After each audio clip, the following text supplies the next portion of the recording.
King খানের সাথে আমাকে মিলাবেন না প্লিজ। মজা ঘটনা হচ্ছে আমার প্যান্টটা খুলে যায়। না, আমি আসলে তাণ্ডব করেছি। তাণ্ডবটা সারা পৃথিবীতে প্রায় 52টা কান্ট্রি দাবিয়ে বেরিয়েছে।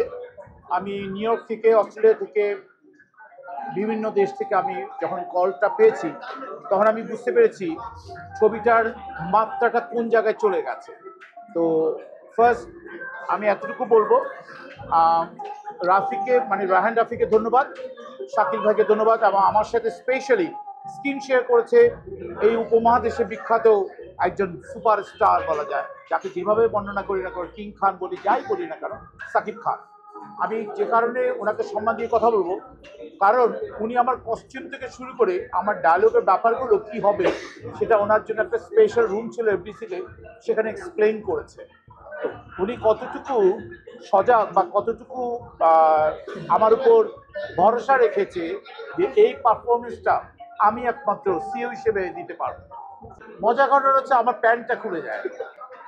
মজার ঘটনা, তুমি আর কতটা, তুমি আমাকে আরো নামিয়ে ফেলতে চাও? সাকিব খান লাস্টে বললো পরবর্তী ওটাও থাকবে না, তুমি সেটা দেখাতে চাও জাতিকে?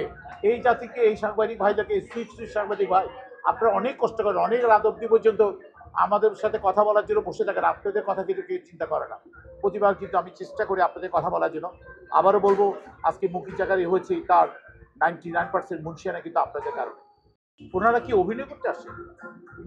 অভিনয়টা কি, অ্যাক্টিংটা কি, এটা আগে নিজের ভিতরে রিয়েলাইজ করতে হবে।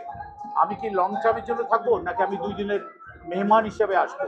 এখন যারা আসেন, স্পেশালি আমার কাছে যেটা মনে হয়, ওনারা খ্যাতি অর্জন করতে চায়। খ্যাতিটা হচ্ছে 2 দিনের খ্যাতি অর্জন করা যায়, বিভিন্নভাবে খ্যাতি অর্জন করা যায়, অ্যাবনর্মাল কথা বলে খ্যাতি অর্জন করা যায়, বিভিন্নভাবে খ্যাতি অর্জন করে। কিন্তু খ্যাতি অর্জনটা, খ্যাতিটাকে ধরে রাখার জন্য অনেক কিছু লাগে। সেই এলিমেন্টসগুলো তার ভিতরে থাকতে হবে। তো এটা এই ধরনের কোশ্চেন কেউ করবেন না। কিং খানকে রেটিং করতে গেলে আমাকে 27টা বছর আগে অ্যাক্টিং করে যেতে হবে। আপনি এই ধরনের কোশ্চেন আপনারা কেউ করবেন না। কিং খানের সাথে আমাকে মিলাবেন না প্লিজ।